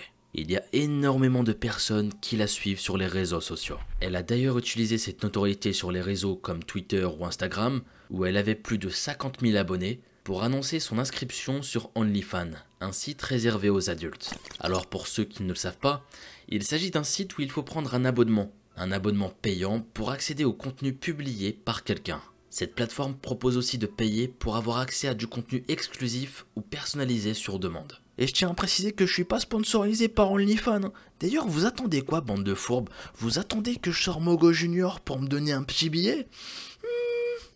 Parce que parlez gratuitement de votre plateforme, ralassez-moi un petit peu, hein. La vie c'est dur, bon sang. Bref, reprenons. Caitlyn a encouragé davantage de personnes à payer un abonnement mensuel pour accéder au contenu qu'elle y poste. Elle qui a maintenant sa propre page, publie des photos plus intimes d'elle-même. Sa passion est donc devenue un véritable métier pour elle, et plutôt lucratif d'ailleurs. Elle adorait ça, et ne s'en cachait pas plus que ça auprès de son entourage. De plus, son mari Jeff était parfaitement au courant de ses activités, et il l'aidait même dans cette activité. On se dit que c'est difficile d'imaginer qu'un homme puisse accepter que sa femme s'expose de cette manière, mais Jeff la soutient totalement. Il est même un peu son photographe et prend des photos de sa femme. Lui, apparemment, ça ne le dérangeait absolument pas. C'était même le contraire, il était son premier fan. Et on pourrait même dire que cette nouvelle activité a renforcé le couple. Ils passent beaucoup de temps ensemble et ils ont l'habitude de faire beaucoup de sorties et de profiter au maximum de la vie. Comme par exemple le 12 janvier 2018. Ce jour-là, le couple s'est organisé un rendez-vous amoureux. Ils étaient en pleine soirée et ça s'est prolongé plus tard dans la nuit. À ce moment-là, ce sont alors les parents de Jeff qui gardaient Lola, âgée maintenant de 12 ans. Le couple a dîné à Papado Seafood Kitchen et a continué la soirée en prenant un verre au Red Zone Bar and Grill. Ils terminent la soirée romantique en faisant un passage dans un autre bar. Là-bas, ils achètent une bouteille de lucide absinthe et une bouteille de whisky Jameson. Le couple est très amoureux et ne cesse de se taquiner. Caitlyn a le sourire et elle rit beaucoup avec son mari. Lorsque le couple rentre chez eux, ils vont continuer à boire, et pas qu'un peu. Ils vont s'enfiler des verres encore et encore. Sur Instagram ce soir-là, Jeff va poster une photo de la bouteille d'alcool qu'ils avaient achetée. La soirée continue et Jeff commence à prendre des photos de Caitlyn dans un soutien-gorge rose, des sous-vêtements multicolores et des talons aiguilles roses. Et ces photos ne sont pas destinées à rester privées évidemment. Elles sont destinées à alimenter son compte Instagram ou sa page OnlyFans.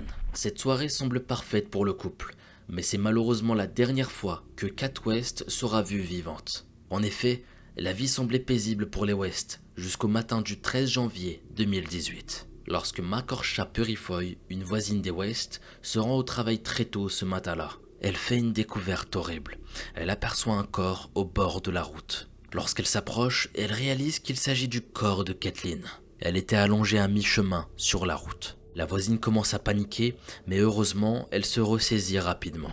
Elle fait preuve d'un sang-froid remarquable. Elle retourne alors rapidement chez elle et prévient ses parents. En effet, Makorcha est une jeune fille de 19 ans. Elle ne savait pas quoi faire face à cette découverte. Elle était choquée, alors elle revient avec ses parents sur les lieux et ils appellent immédiatement le 911. Ils pensent alors que les secours pourront sauver Kathleen qui a dû faire une mauvaise chute. Les ambulances et la police arrivent le plus tôt possible. Mais une fois arrivés, ils se rendent compte qu'ils ne peuvent plus rien pour la pauvre femme. Kathleen est morte, allongée face contre terre. Son décès est prononcé à 5 heures du matin. Elle était là, sur le sol, à moitié nue, et elle ne portait qu'un soutien-gorge. Lorsque le sergent de police de Calera, Mike Meloff, est arrivé sur les lieux, il a observé qu'à côté du corps de Kathleen se trouvait son téléphone portable et une bouteille ouverte d'absinthe qui était à moitié vide. Des éléments qui auront toute leur importance dans cette affaire. C'est alors qu'ils ont la douloureuse tâche d'annoncer la terrible nouvelle à son mari. Lui, apparemment, il ne se doutait de rien. Il était juste à quelques mètres de l'horreur. En effet, suite à toute cette agitation, Jeff décide de sortir de chez lui. Il s'approche alors des policiers, mais Jeff ne comprend pas tout de suite ce que lui racontent les enquêteurs. Il est sous le choc et refuse d'y croire. Comment la femme de sa vie, la mère de sa seule fille, peut être morte? Elle a été retrouvée comme ça dans la rue. C'était pas possible. Sans plus attendre, une enquête est ouverte immédiatement. Les enquêteurs supposent d'abord que Kathleen s'est enivrée et qu'elle est malheureusement tombée. Elle se serait alors cognée la tête, causant sa mort. Cette hypothèse est plausible, quand on sait que Kathleen est une éternelle enfant. C'était une fêtarde et elle aimait s'amuser. Elle sortait très souvent et elle aimait danser ou sauter sur le trampoline de la famille après quelques verres. Elle était connue comme étant insouciante, surtout après avoir bu le verre de trop. Mais cette thèse est vite abandonnée par les policiers, après avoir recueilli les déclarations des proches et des voisins. Ils ont examiné les preuves et suite à ça, les autorités ont commencé à soupçonner qu'un acte criminel était une meilleure piste. Les enquêteurs pensent qu'elle a été mortellement frappée avec la bouteille d'absinthe qui a été récupérée sur les lieux. D'ailleurs, il y avait quelque chose de vraiment étrange. La bouteille était posée au sol près du téléphone de Kathleen. Mais quand je vous dis qu'elle était posée au sol, elle était parfaitement posée au sol. C'est ça le truc un peu louche. On n'avait pas l'impression ici qu'elle avait fait une chute. Tout était bien placé et ça ressemblait presque à une mise en scène pour les enquêteurs. Sur les lieux, le sergent Meloff a également observé 2 mares de sang, une sur le sol et une dans l'herbe. Il pense alors que c'est la preuve que le corps de Kat a été déplacé. Sur les réseaux, la mort de Kat a fait énormément de bruit et pour cause, une photo d'elle circule. Une photo a été prise par un voisin et sur celle-ci, on voyait la scène du crime. Les enquêteurs vont tomber sur la photo également. Mais malheureusement, il est déjà trop tard. Elle est relayée de partout. Les autorités qui enquêtent sur la mort de la mère au foyer de 42 ans retracent non seulement la nuit de sa mort, mais aussi de sa vie en ligne. Les enquêteurs ont rapidement appris que Kat était active sur OnlyFans. Une amie du couple, Brittany Driesler, qui est aussi interrogée à son tour, a déclaré que Kat était très bavarde. Elle disait qu'elle était très bavarde à propos de son activité en ligne et que son mari adorait ça. Jeff West déclare aux autorités qu'il aidait à photographier Kathleen pour sa page en ligne. La police examine alors la possibilité qu'un de ses fans l'ait harcelé et tué. C'est alors qu'une enquête de grande envergure va commencer. Étant donné le nombre de ses abonnés, le travail était monumental. Chacun de ces postes sont alors scrutés et des centaines de personnes sont interrogées. Mais malgré tous les moyens déployés, les enquêteurs ne trouvent rien. Ils affirment n'avoir trouvé aucun suspect viable en ligne. C'est à ce moment-là de l'enquête que le médecin légiste, le docteur Stephen Boudreau, rend ses conclusions suite à l'autopsie effectuée. Celui-ci conclut que sa mort a été causée par un traumatisme contendant à la tête. Il a en outre expliqué qu'en raison de la petite taille de Kathleen, il était peu probable que la blessure à la tête ait été causée par une chute, et que la taille et la forme de la blessure correspondaient à la bouteille d'alcool trouvée sur les lieux. Ils ont alors confirmation de l'arme du crime, mais son expertise ne s'arrête pas là. Il a également déclaré que son taux d'alcoolémie était de 0,23 g, soit près de 3 fois la limite légale autorisée. Le superviseur Steve Johnson a examiné la bouteille d'alcool qui a été récupérée. Et sur celle-ci, il a réussi à extraire des empreintes digitales. Il a également trouvé du sang séché au fond de la bouteille, ainsi qu'un petit éclat dans le verre. Cette découverte va faire basculer tout le cours de l'enquête. Les empreintes trouvées sur la bouteille étaient celles de Jeff, le mari de Kathleen. Au premier abord, il semble logique que ces empreintes soient présentes sur la bouteille, car c'est avec lui que Kathleen avait bu de l'absinthe cette soirée-là, et ils ont donc dû toucher la bouteille. Mais le positionnement des empreintes est l'élément le plus troublant. Des empreintes de son pouce gauche et de son annulaire gauche indiquent que la bouteille a été tenue à l'envers. Et c'était exactement le geste qu'a dû faire le coupable pour tuer Kathleen. Les policiers ont hâte d'entendre Jeff à ce sujet. Jeff West déclare qu'il s'était réveillé le lendemain matin à cause de toutes les voitures de police dans sa rue et des aboiements de leurs chiens. Il affirme n'y être pour rien et n'avoir rien remarqué de suspect cette nuit-là. Les enquêteurs pensent qu'il s'agit d'un mensonge, car la voisine qui a trouvé le corps de Kathleen a témoigné que pendant qu'elle signalait la découverte au 911, elle avait vu Jeff faire les 100 pas à l'intérieur de sa maison. Pour corroborer cette piste, ils analysent alors les données des montres connectées du couple. Des preuves irréfutables sont recueillies à partir de l'application santé de Jeff et Kathleen qui a enregistré leurs déplacements au quotidien. Le téléphone de Kathleen a montré que son dernier mouvement était le 12 janvier entre 22h45 à 22h54 sur une distance de 500 mètres. Aucun autre déplacement n'a été détecté jusqu'au lendemain matin, ce qui confirme l'heure de sa mort. Le téléphone de Jeff est examiné aussi et révèle des preuves dérangeantes. On y trouvait un déplacement le 12 janvier à 22h17 où il a effectué 10 pas et le dernier déplacement de 23h03 à 23h10 pour un total de 18 pas. Et tout ça ne colle absolument pas avec ses déclarations. Jeff a déclaré qu'il s'était couché vers 22h30. Mais selon les données recueillies, il était bien debout à l'heure du décès de Kathleen. Jeff a donc menti sur le déroulé de la soirée. Mais ces mensonges ne s'arrêtent pas là. Un dernier déplacement a été enregistré sur le téléphone de Jeff le lendemain, le 13 janvier de 5h12 à 5h22 du matin. Il était donc déjà levé à l'arrivée des policiers. Petite parenthèse, je trouve ça dingue à quel point les montres connectées peuvent te mettre dans la merde, bordel. C'est hyper précis, et excusez-moi les termes, mais il n'était pas très futé le bougre. Si c'est bien lui le tueur, bah qui il est con. Enfin bref, comment un homme qui ne trouve pas sa femme à la maison en pleine nuit, et voyant une horde de policiers dans sa rue, peut-il rester enfermé chez lui sans rien faire? De plus, selon les rapports des enquêteurs, il est dit qu'après avoir appris que sa femme était morte, Jeff est resté très calme.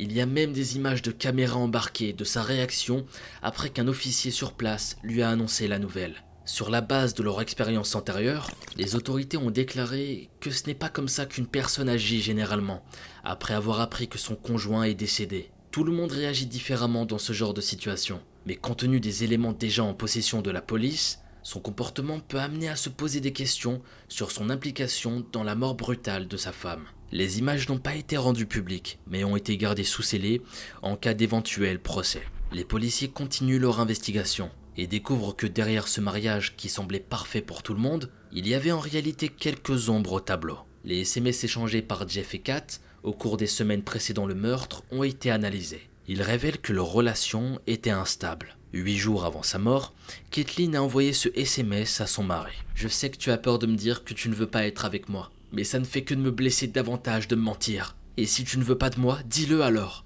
Jeff va alors lui répondre par le SMS suivant. « Bébé, je te veux. Est-ce que tu me veux, toi ?» On n'en a jamais parlé après le réveillon.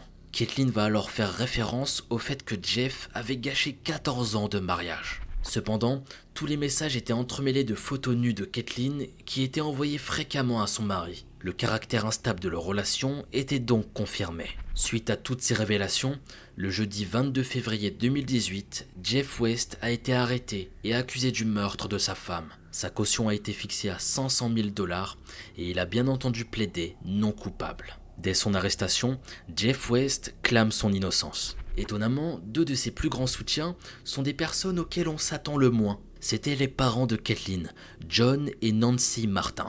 Les Martin croient fermement que Jeff ne ferait jamais de mal à leur fille. Le père de Kathleen est tellement certain de l'innocence de Jeff qu'il affirme être sûr que Jeff n'avait rien fait à sa fille. Jeff a insisté dès le début qu'il ne ferait jamais de mal à sa femme. Il a déclaré que lui et sa femme avaient commencé à se disputer lorsqu'ils étaient rentrés chez eux, après leur rendez-vous en amoureux. Jeff était très énervé car Kathleen passait beaucoup de temps sur son portable et suite à une dispute, il a jeté son téléphone dehors. Pour justifier le fait que Kathleen ait été retrouvée dehors, il déclare ensuite qu'elle avait dû sortir pour le chercher et c'est à ce moment-là qu'elle serait tombée et qu'elle serait morte. Il s'agirait donc d'un terrible accident.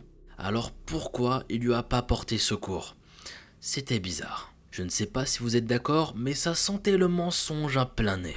Les procureurs pensent que c'est à ce moment-là qu'il a attrapé la bouteille d'alcool sur la table et l'a suivie. Et alors qu'elle se penchait pour prendre son téléphone, il l'aurait frappée. Mais Jeff continue de nier et reste sur sa version des faits. Pour lui, il s'agit d'un malheureux accident. Jeff déclare également que lorsqu'il s'est réveillé, quand il a entendu les autorités à l'extérieur, il s'est rendu compte que Kathleen n'était pas au lit et il a commencé à marcher dans la maison pour la chercher. Et il insiste sur le fait que c'est ce que le témoin a vu à ce moment-là. Rappelez-vous juste avant, quand un témoin l'a vu faire les 100 pas dans sa maison. Un jury est alors constitué et le procès de Jeff s'ouvre enfin pour avoir des réponses sur cette terrible nuit. L'avocat de Jeff, John Robbins, a soutenu tout au long du procès que toutes les preuves présentées étaient circonstancielles et que son client était innocent et qu'aucun meurtre n'avait été commis cette nuit-là.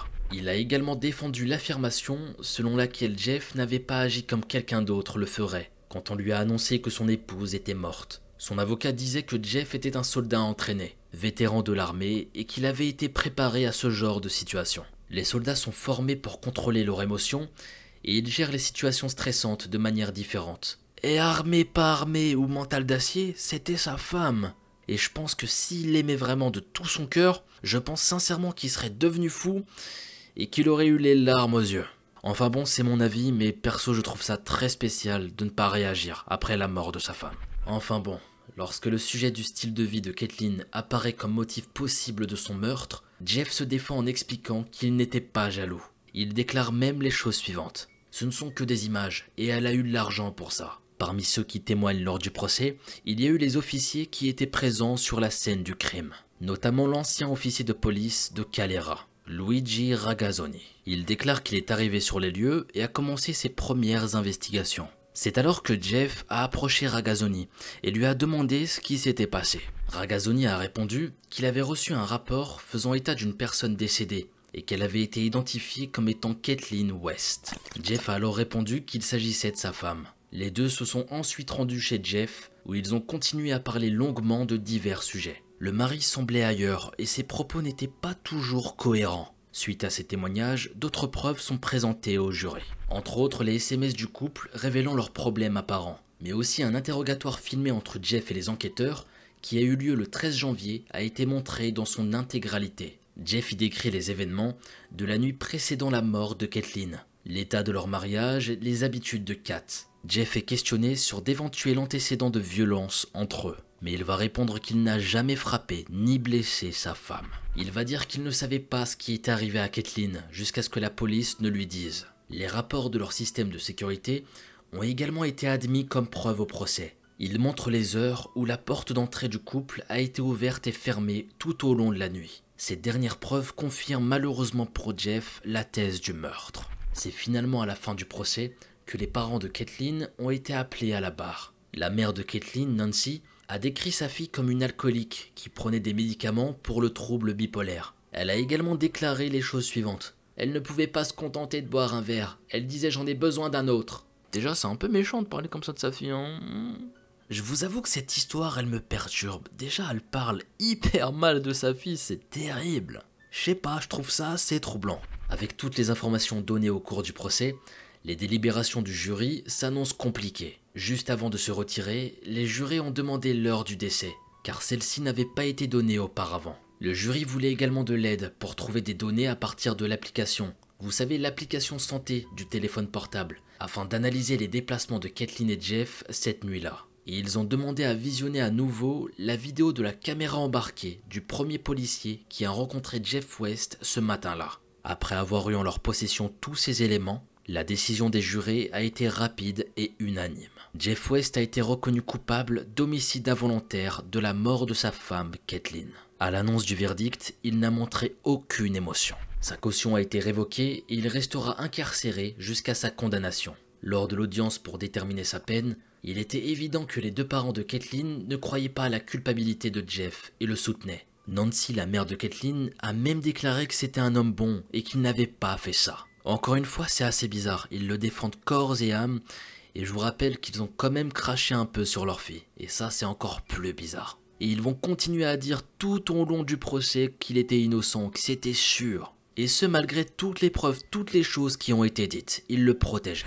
Nancy croit de tout son cœur que Jeff n'est pas coupable car ils ont tout vécu ensemble après le drame. Ils étaient allés ensemble au salon funéraire pour voir le corps de Kathleen. Malgré toutes les preuves, ses propres parents pensent que Jeff n'a pas pu simuler ses pleurs. T'inquiète pas que je vais simuler des pleurs si je prends perpétuité. Enfin bon.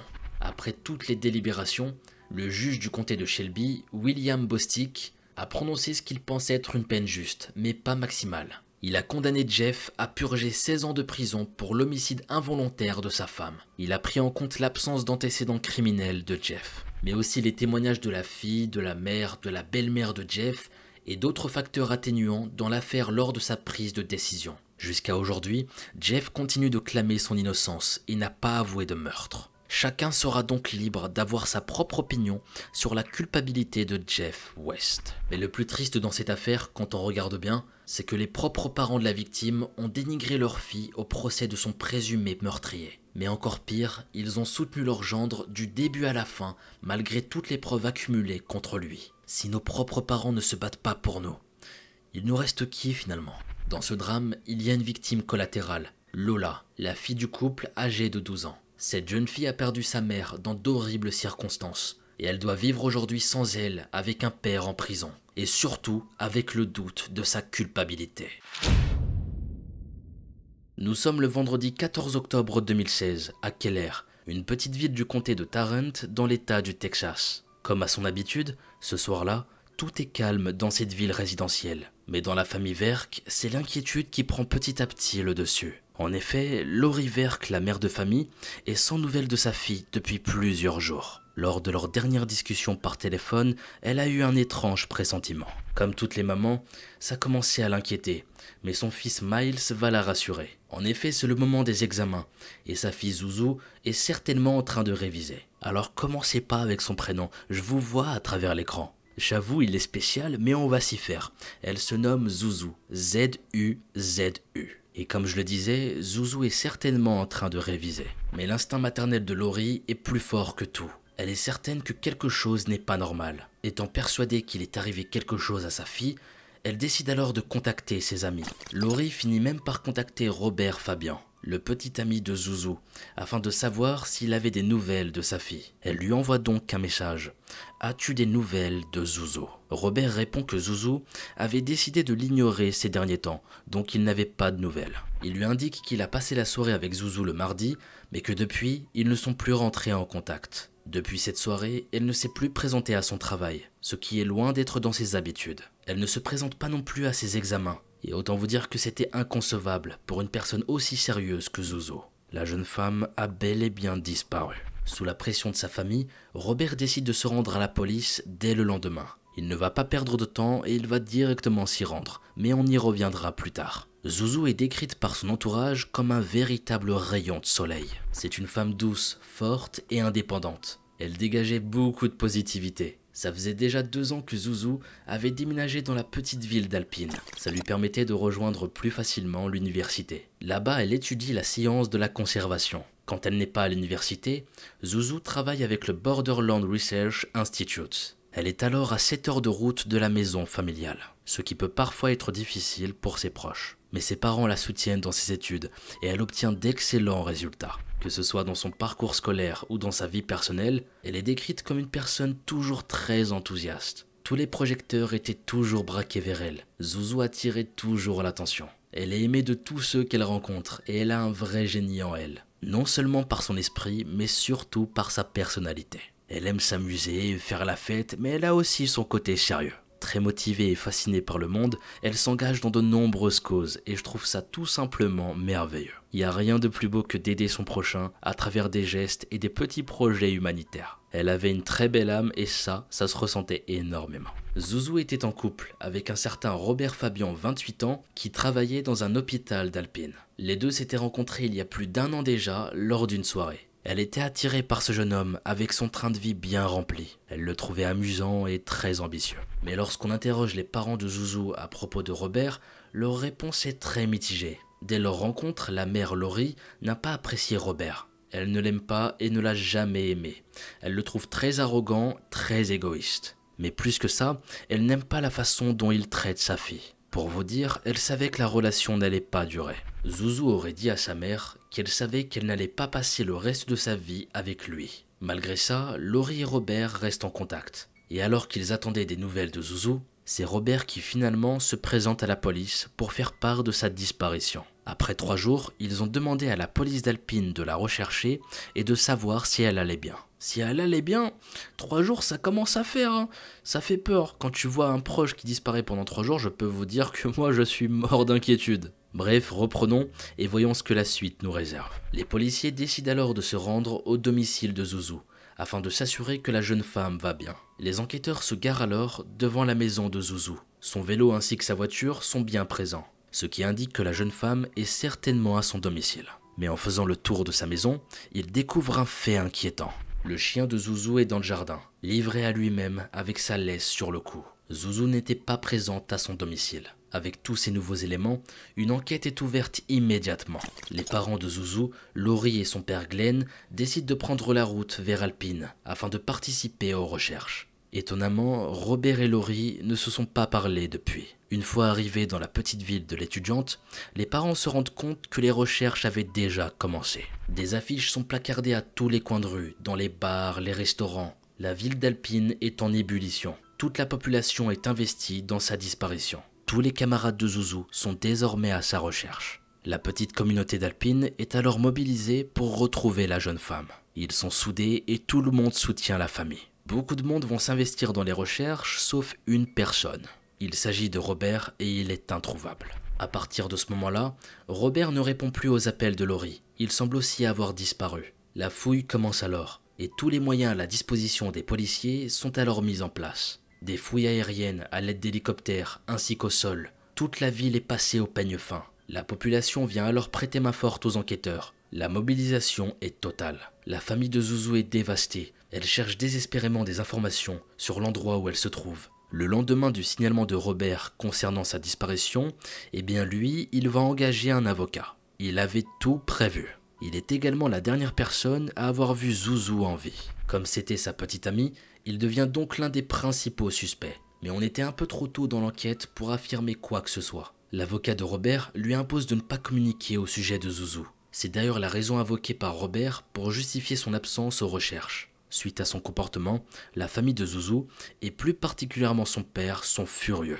Pour essayer d'apaiser les tensions, l'avocate de Robert fait un communiqué aux journalistes. Il est bouleversé par la disparition. Nous menons notre propre enquête, et nous prions avec ferveur pour que Zouzou soit retrouvée vivante. C'est le seul commentaire que je peux faire. Laurie est persuadée que quelqu'un sait quelque chose à propos de la disparition de sa fille. Pour elle, c'était très louche. Laurie Verk déclare que sa fille avait été vue pour la dernière fois le 11 octobre. Ce jour-là, elle était avec Robert et ils sont allés au cinéma avec des amis. Sa fille l'avait alors appelé ce jour-là vers 5 h du matin, mais elle aurait raté son appel. Lorsqu'elle a essayé de rappeler sa fille vers 6 h du matin, le téléphone de Zouzou était hors service. La police a déclaré que Robert avait dit aux enquêteurs qu'il était avec Zouzou le 11 octobre et qu'ils étaient restés ensemble jusqu'à environ 3 h du matin, l'heure à laquelle elle aurait apparemment quitté son domicile. Mais il y avait un détail que Robert gardait bien pour lui. Vu de l'extérieur, sa relation avec Zouzou semblait idyllique. Mais quand on creuse un peu plus en profondeur, leur couple battait de l'aile. Ça n'allait plus trop entre eux, ça devenait de plus en plus toxique. Ils avaient déjà rompu à de multiples reprises, mais Zouzou restait toujours fixé sur ses objectifs. Malgré son amour pour Robert, sa priorité restait ses études. Elle avait la tête sur ses épaules. Une récompense pour toute information menant à la localisation ou au retour en toute sécurité de Zouzou avait atteint 200 000 $. La récompense est doublée après que l'employeur de Glenn ait décidé de participer. Glenn a déclaré que ses patrons l'ont imploré de prendre des congés pour se concentrer sur la recherche de sa fille. Ça permettait à la famille de déménager à Alpine à temps plein dans la maison de leur fille. Le père de Zouzou déclare que la maison leur offre un sentiment de proximité avec leur fille. Mais le rappel constant de sa présence peut parfois les rendre tristes. Et tu m'étonnes, perdre un proche, ne pas savoir où il est, c'est juste terrible. Ce sentiment doit être tellement horrible à vivre que je ne le souhaite à personne. Bref, la police continue d'enquêter sur sa disparition. Les habitants de la ville très unis se demandent si un tueur marche parmi eux. Le chef de la police a déclaré qu'il pourrait impliquer le bureau du procureur général de l'État pour tenter de contraindre Robert à coopérer. Robert ne souhaitant pas communiquer, c'est son avocate Liz Rogers qui va à la rencontre de la famille de Zouzou.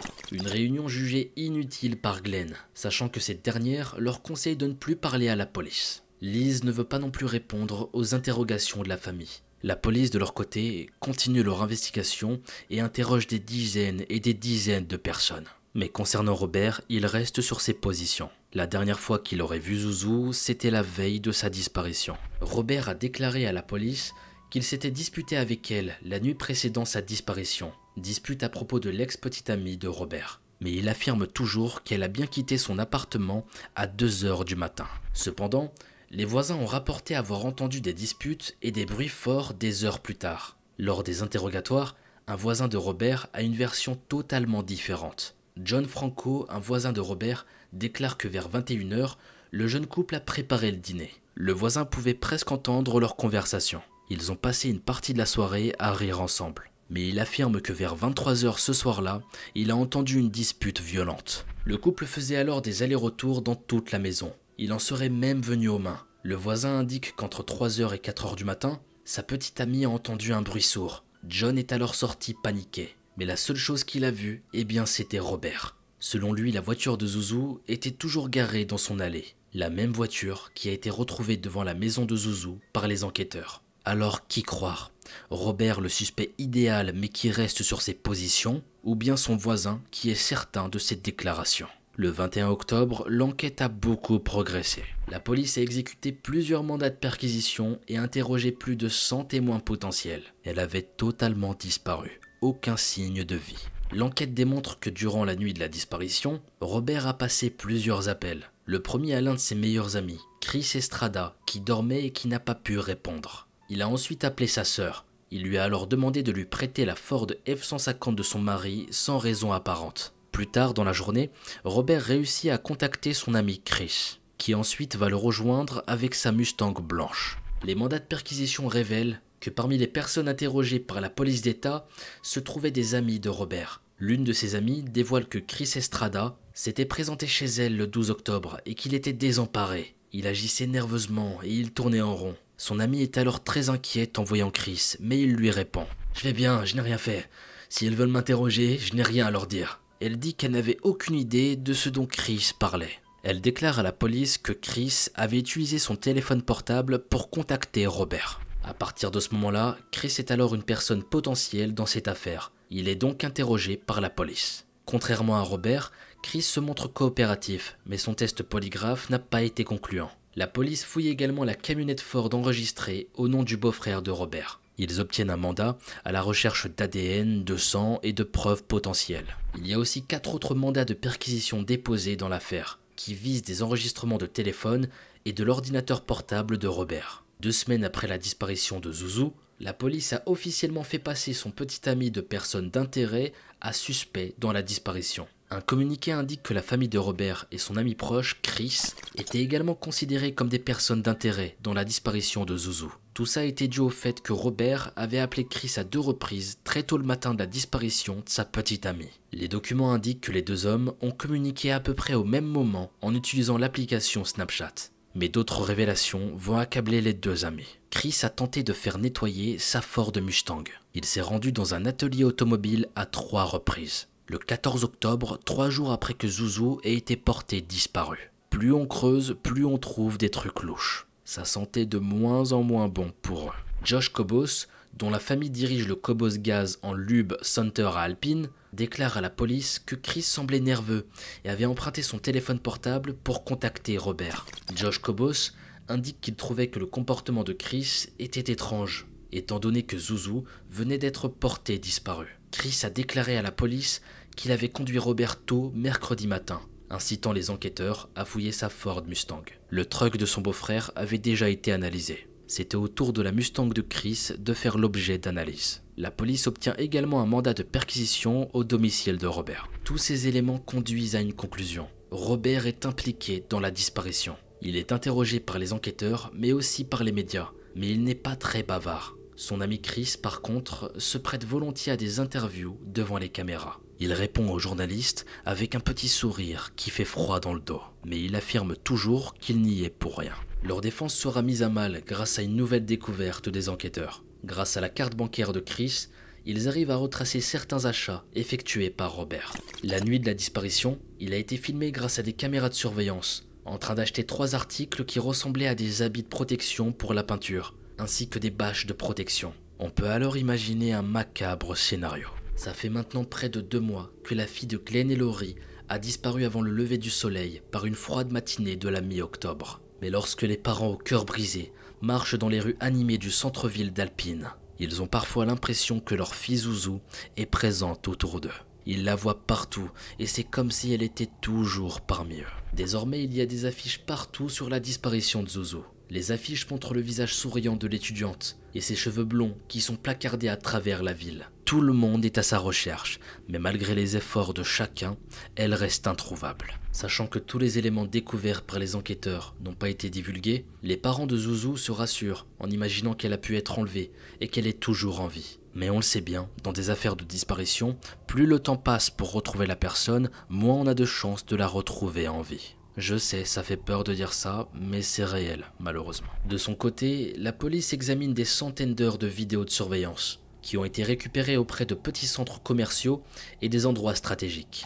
Nous sommes en février. Laurie, Glenn et leur fils Miles ne cessent de faire des allers-retours entre leur maison et celle de leur fille. Pendant leur séjour à Alpine, la famille a beaucoup appris sur les membres de la communauté, qui ont montré leur soutien quotidiennement. Alors que l'enquête se poursuit, la famille aide à organiser un mémorial prévu pour Zouzou jeudi soir dans l'état de Sul Ross. Au lieu de ramener des fleurs, la famille demande des dons aux organisations de conservation avec lesquelles Zouzou a travaillé. La famille a du mal à faire face à cette disparition. Tout le monde est sous le choc. Les pleurs sont présents et la tension est palpable. Personne ne sait ce qui est arrivé. L'enquête continue de suivre son cours jusqu'au 3 février 2017. Ce jour-là, un agent de la patrouille frontalière a trouvé les restes d'une jeune femme dans une tombe peu profonde. C'était une partie reculée du comté de Brewster, à l'extérieur d'Alpine. Après de nombreuses analyses, c'est bien Zouzou qui sera identifié, grâce à son dossier dentaire. Un rapport d'autopsie rempli par les médecins légistes jette un nouvel éclairage sur l'affaire. Selon le rapport du Southwestern Institute, aucune blessure traumatique n'a été trouvée lors de l'autopsie. Les enquêteurs n'ont pas non plus été en mesure de trouver des preuves de blessures aiguës sur les restes présents. Ils ont vu qu'il n'y avait pas de fracture au niveau du crâne, il n'y avait pas de fracture au cou, ni ailleurs. Mais il était toujours possible qu'elle ait des blessures à travers la voie respiratoire. Quelqu'un aurait très bien pu étouffer ou étrangler Zouzou. En plus de ne pas trouver de blessures, le rapport indique qu'une toxicologie post-mortem est revenue négative. Zouzou n'a montré aucun signe de maladie naturelle. Selon le rapport, c'est une combinaison de ces conclusions qui a conduit les examinateurs à croire que l'homicide était la cause du décès de Zouzou. Quelques jours après que le corps de leur fille a été retrouvé et que les éléments ont été révélés, la famille de Zouzou a déclaré que la relation qu'elle avait avec son petit ami était instable, mais qu'ils ne s'attendaient pas à ce que cela se termine ainsi. Zouzou a été porté disparu en octobre, avant que ses restes ne soient retrouvés. Son petit ami Robert est donc identifié et arrêté par la police comme le principal suspect de sa mort. Laurie déclare que sa fille avait rompu avec Robert à plusieurs reprises dans les mois précédant sa mort. Zouzou a partagé avec moi et beaucoup d'autres personnes. Ça faisait déjà des mois qu'elle n'était plus amoureuse de Robert. Zouzou avait essayé de rompre avec lui plusieurs fois, mais malheureusement, elle n'a jamais réussi. Elle qualifiait Robert de manipulateur. Mesquina, elle voulait partir, mais elle est restée bloquée. C'est tellement triste. Se retrouver dans un tel bourbier et que ça se termine ainsi, c'est scandaleux. Au tribunal, un grand jury est alors créé afin d'éclaircir tous ces éléments. Nous sommes donc dans le scénario classique d'un amour toxique. Robert est arrêté pour avoir falsifié des preuves en cachant son cadavre. Les enquêteurs annoncent que l'ami de Robert, Chris, est arrêté par les autorités de l'Arizona pour les mêmes accusations. La police a déclaré que Chris était la première personne qu'il a appelée la nuit où Zouzou a disparu. Pour le moment, ni l'un ni l'autre n'a été accusé de son meurtre, bien que la police ait déclaré que des accusations supplémentaires étaient en attente. Robert a été inculpé en mars 2017 dans le comté de Brewster. Le juge a ensuite ordonné que le procès soit déplacé dans le comté de Caldwell, au sud d'Austin. Maintenant, il est l'heure du procès. Au cours des débats, le procureur Barr affirme que Robert était en colère contre Zouzou à propos de la relation intermittente du couple. Le procureur Jan Starnes déclare que Robert a pris cette belle et dynamique jeune femme de 21 ans et qu'il l'a tuée et l'a ensuite mise dans une tombe dans le haut du désert. Le procureur déclare également Nous ne saurons peut-être jamais pourquoi il l'a tué. Nous ne saurons peut-être jamais qui d'autre était impliqué. Quant à la défense de Robert, elle maintient qu'il n'y a aucune preuve à l'appui des accusations portées contre Robert et que les tests ADN n'avaient donné aucun résultat. Mais cet axe de défense est mis à mal par le témoignage de son ami Chris. Chris, qui est également accusé d'avoir aidé à cacher le corps de Zouzou, ne va pas soutenir son ami. Il déclare aux enquêteurs qu'il a conduit Robert dans un petit centre commercial. Son nom, c'est le Dollar Général le 12 octobre. Il dit lui avoir ensuite prêté sa carte bancaire pour acheter des bâches. Ces bâches sont similaires aux fines feuilles de plastique dans lesquelles le corps de Zouzou était enveloppé selon les expertises. Chris finit par avouer que Robert lui avait dit que les choses avaient mal tourné après son dîner avec Zouzou, qu'il a ensuite placé ses mains autour de la gorge de Zouzou et a fini par l'étrangler. Robert lui avait demandé de l'aider à sortir le corps de Zouzou, qui était toujours sous les couvertures de sa chambre. Chris ajoute que Robert lui avait demandé de l'aider à se débarrasser de son corps. Son ami a finalement déclaré au tribunal qu'il avait refusé d'aider Robert à déplacer le corps de la jeune femme. Mais chose intéressante, c'est qu'il n'est pas le seul à faire un témoignage aussi accablant. Au cours du procès, un compagnon de cellule de Robert témoigne que l'accusé lui avait avoué avoir étouffé Zouzou. Il dit également que Zouzou avait découvert une relation sexuelle entre Robert et Chris et qu'elle avait menacé de l'exposer au grand jour. Le compagnon de cellule déclare que Robert avait affirmé que l'altercation avait eu lieu par la colère et qu'il avait ensuite enterré son corps avec l'aide de Chris. Après ce témoignage troublant, Robert lui a aussi avoué qu'il a attrapé le cou de Zouzou et qu'il a fini par l'étrangler.